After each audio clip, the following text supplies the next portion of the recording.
بسم اللہ الرحمن الرحیم۔ اللہ کے نام سے شروع جو بڑا مہربان اور نہایت رحم والا ہے۔ السلام علیکم، میرے چینل میں آپ کا استقبال ہے۔ آج کی یہ ویڈیو ہماری تعلیم الاسلام کی ہے، جو تیسرا حصہ ہے اس کا، اور شعبہ نمبر ہم 2 کر رہے ہیں، جس میں نے بہت سارے مسائل جو بتا دیے ہیں، جیسے موضوع پر مسح کرنے کے مسائل، وضو کے مسائل وغیرہ، جو پچھلی ویڈیو میں نے بتا دیا ہے۔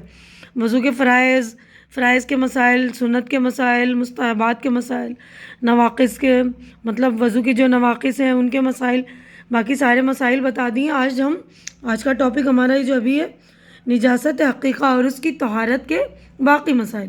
تو نجاست حقیقہ ہم نے پچھلی ویڈیو میں کر لی ہے کہ کیا کیا ہوتے ہیں، اب اس کے باقی مسائل ہیں، تو ہم پڑھ رہے ہیں۔ دیکھیے سوال جواب کی شکل میں ہے، یہ ہمارا مسئلہ پوچھنے کا انداز سوال جواب کی شکل میں۔ تعلیم الاسلام میں پورا ہم نے مسئلہ مسائل جو سمجھے ہیں وہ سوال جواب کی صورت میں ہی ہے۔ تو دیکھیے پہلا سوال ہے، چمڑے کی چیزیں جیسے موزے، جوتی، بستر بند وغیرہ، اگر ان میں جسم دار نجاست لگ جائے تو کس طرح پاک ہوگی؟ یعنی ان سب چیزوں میں نجاست لگ جائے تو زمین یا کسی اور چیز پر رگڑ دینے سے پاک ہو جاتی ہے، بشرطیہ رگڑنے سے نجاست کا جسم اور اثر جاتا رہے۔ یعنی جو نجاست جہاں لگی ہے وہ اس کا اثر جاتا رہے، وہ دکھے نہ، نظر نہ آئے۔ دیکھیے دوسرا سوال ہے، اگر انہی چیزوں میں پیشاب، شراب یا اسی طرح کی اور کوئی نجاست لگ جائے تو کس طرح پاک کی جائے؟ جواب، پانی یا کسی اور بہنے والی پاک چیز سے جو نجاست کے اثر کو دور کر دے، دھو کر پاک ہوں گے۔ یعنی سوائے جسم دار نجاست کے اور نجاست لگ جائیں تو رگڑنے سے چمڑے کی چیزیں پاک نہ ہوگی، بلکہ دھونا ضروری ہے۔ یعنی بہتی ہوئی چیزیں نا، پیشاب، شراب وغیرہ ایسی چیزیں لگ جائے تو اس کو دھو کر ہی پاک کر سکتے ہیں ہم۔ سوال، چاقو، چھری، تلوار اور لوہے یا چاندی یا تانبے، ایلومینیم وغیرہ کی چیزیں ناپاک ہو جائیں تو بغیر دھوئے پاک ہوں گی یا نہیں؟ لوہے کی چیزیں جب کہ وہ صاف ہوں، زنگ نہ ہو، اور چاندی، سونے، تانبے، ایلومینیم، پتل وغیرہ دھاتوں کی چیزیں، اور شیشے کی چیزیں اور ہاتھی دانت یا ہڈی کی چیزیں اور چینی کے برتن، یہ تمام چیزیں جبکہ صاف اور نقشین نہ ہوں، اس طرح رگڑنے سے کہ نجاست کا اثر جاتا رہے، پاک ہو جاتی ہیں۔ نقشین یعنی کہ اس میں بیل بوٹے بنے ہوتے ہیں نا، یعنی پلین چیز ہوتی ہے۔ نقشین نہیں ہوگی، پلین ہوگی تو رگڑ دیں گے تو اس کا نجاست کا اثر چلا گیا تو وہ پاک ہو گئی۔ نقشین نہ ہونے سے کیا مراد ہے؟ دیکھیے اب یہ سوال آ گیا نا ہمیں۔ دیکھیے سوال جواب کی شکل میں پوچھنے کا انداز کتنا اچھا ہے، کتنا بہترین ہے نا، تو ہمیں سمجھ میں آ جاتا ہے کہ ہمیں کون سی چیزیں معلومات کرنی چاہیے، کیونکہ ہمیں یہ پتہ ہی نہیں نا کون سا مسئلہ ہم پوچھیں اور نہ پوچھیں۔ تو دیکھیے یہ آ گیا سوال، نقشین نہ ہونے سے کیا مراد ہے؟ یعنی ان کے جسم میں ایسے نقش نہ ہو جن سے جسم اونچا نیچا ہو جاتا ہے، یعنی ابڑ کھابڑ ہو جاتا ہے نا، اونچائی نیچائی ہو جاتی ہے، کیونکہ ایسے نقش میں رگڑنے کے بعد بھی نجاست باقی رہ جانے کا احتمال ہوتا ہے، یعنی باقی رہنے کا خطرہ رہتا ہے نا، اس میں پلین ہوتی نہیں، کہیں گھس جاتی ہیں نا، ابڑ کھابڑ ہوتی ہیں۔ تو ہاں، صرف رنگ کے نقش ہوں تو یہ چیزیں رگڑنے سے پاک ہو جائیں گی، یعنی اگر رنگ سے پینٹ ہو تو وہ پاک ہو جائیں گی، لیکن اگر ابڑ کھابڑ ہوتا ہے نا، جیسے اندر کھدائی ہوتی ہے، کسی نقش بنے ہوتے ہیں، کوئی بوئل بوٹی بنی ہوتی ہیں، تو ان میں جو نجاست باقی رہ جانے کا احتمال ہوتا ہے نا۔ اور پینٹ ہے تو اس میں یہ چیزیں ہم رگڑ دیں گے تو صاف ہو جائے گی، کیونکہ وہ جگہ تو پلین ہے، صرف پینٹ ہی ہے نا، اس طرح۔ سوال، زمین پر نجاست مثلاً پیشاب یا شراب وغیرہ گر جائے تو کس طرح پاک ہوں گی؟ زمین پر، دیکھیے زمین کی بات کر رہے ہیں۔ زمین پر جب خشک ہو جائے اور نجاست کا اثر، رنگ، بو، مزہ، یعنی یہ تینوں چیزیں، نجاست کا اثر یعنی رنگ بھی اور بو بھی اور مزہ بھی جاتا رہے تو وہ پاک ہو گئی، یعنی سوکھ گیا تو وہ پاک ہو گئی۔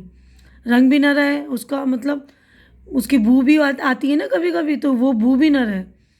سوال، مکان یا مسجد وغیرہ میں پکی اینٹوں یا پتھر کے فرش یا دیوار پر نجاست لگ جائے تو کس طرح پاک کی جائے؟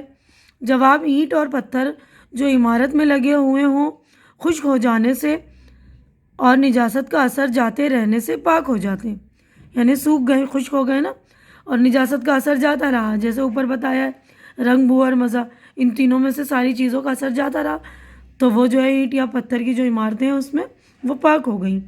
سوال دیکھیے، سوال جو آپ کی صورت میں ہے نا تو کتنا اچھا لگ رہا ہے، کتنا اچھا مطلب انداز ہے نا سمجھنے کا مسئلہ۔ تو جو لوگ میرے چینل پہ نئے ہیں یا جنہوں نے میرا چینل جو ہے سبسکرائب نہیں کیا ہے تو پلیز میرا چینل سبسکرائب کر لیں، کیونکہ چینل کا سبسکرائب کرنا بالکل فری ہے۔ آپ لوگ چینل سبسکرائب کریں گے تو میری حوصلہ افزائی ہو جائے گی، اور زیادہ سے زیادہ شیئر کریں تاکہ زیادہ لوگوں کا فائدہ ہو، زیادہ لوگوں کو یہ چھوٹی چھوٹی جو باریکی مسئلے ہوتے ہیں ان کی معلومات ہو۔ ٹھیک ہے، امید کرتی ہوں کہ آپ لوگ زیادہ سے زیادہ شیئر کریں گے۔ دیکھیے، سوال پڑھ رہی ہوں میں، جو چیزیں کہ دھونے میں نچوڑی نہیں جا سکتی، مثلاً تانبے کے برتن یا بچھانے کے لیے موٹے موٹے گدے، تو ان کو پاک کرنے کے لیے کس طرح دھویا جائے؟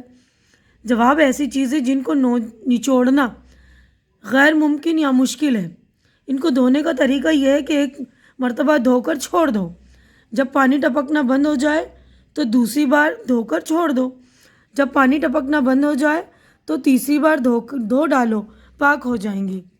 یعنی پہلی بار ہم نے دھو دیا اور کسی ایسی جگہ لٹکا دیا کہ پانی ٹپک رہا ہو، ٹپکتے ٹپکتے جو پانی ٹپکنا بند ہو گیا، پھر اس کو دوسری بار دھوئیں، پھر دوسری بار واپس لٹکا دیں اسی طرح، پھر وہ پانی ٹپکنا بند ہو جائے تو تیسری بار دھو کر وہ پاک ہو جائیں گی۔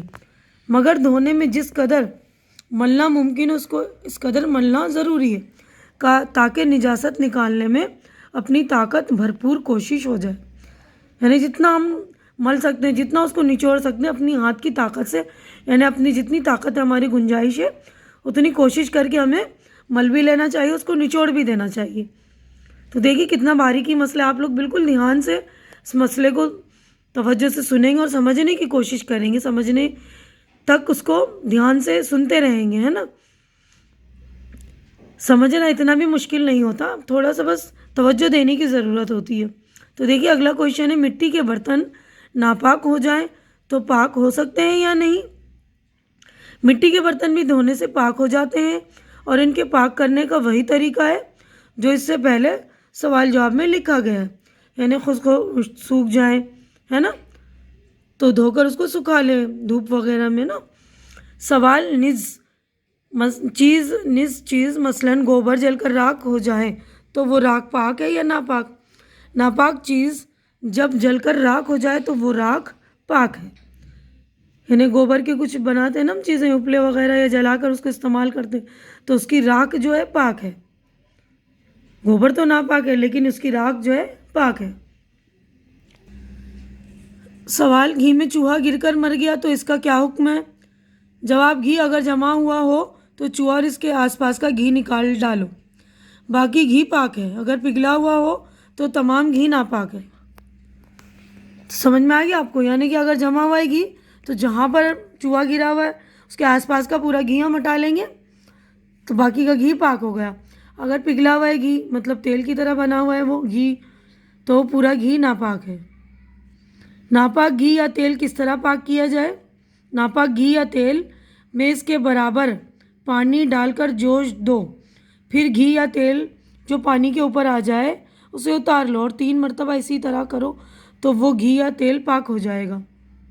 دیکھیے پاک کرنے کا بھی طریقہ بتا دیا ہے، کتنا باریکی مسئلہ ہے نا۔ دیکھیے دھیان سے آپ لوگ کریں گے کہ اگر آپ کو استعمال کرنا ہے وہ گھی، یا تو وہ گھی آپ نہ استعمال کریں، اگر گھی استعمال کرنا چاہتے، پاک کرنا چاہتے تو اس کا بھی مسئلہ ہے کہ گھی کو جتنا گھی ہے اسی میں اتنے برابر پانی ڈال کر جوش دے دیا، پھر وہ پانی جو اوپر آیا اس کو نکال لیا، پھر دوسری بار ڈالا، اسی طرح 3 بار اسی طرح کریں گے تو وہ گھی یا تیل جو ہے پاک ہو جائے گا۔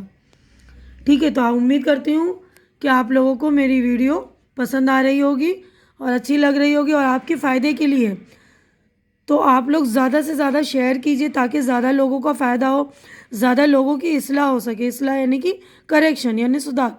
جو باریکیاں نہیں معلوم ہوتی ہیں ہمیں، کچھ باتیں معلومات ہوتی لیکن کچھ باریکیاں ہمیں معلوم نہیں ہوتی، تو یہ باریکیاں ہمیں پتہ ہو جائیں گی نا، تو ہماری نالج بڑھے گی۔ تو آپ لوگ زیادہ سے زیادہ شیئر کیجئے، لائک کیجئے اور میرے چینل کو سبسکرائب کر کے میری حوصلہ افزائی کیجئے۔